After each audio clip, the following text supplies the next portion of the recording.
শুভ দুপুর বন্ধুরা, আজকে রান্নার সব কিছু দেখো। মা রান্না করেছে।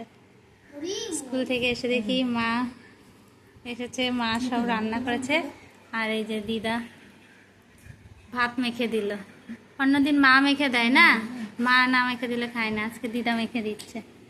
এই যে কি কি রান্না হয়েছে বলি: কচুর শাক, ঘন্ট, ইঁচড়, আর এখানে আছে ডিম সেদ্ধ, ডাল আছে সজনে ডাঁটা দিয়ে মুসুর ডাল, টক, আরও ছিল ডাল সিদ্ধ, আলু সিদ্ধ সব ছিল।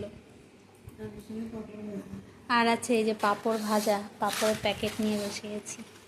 এই দেখো, এই যে। আর ওই যে আমাদের দাদা ভাইয়ের খাওয়া হয়ে গেছে, সে একটু রেস্ট নিচ্ছে, কাজে বেরোবে। আমি কেটে বসছি।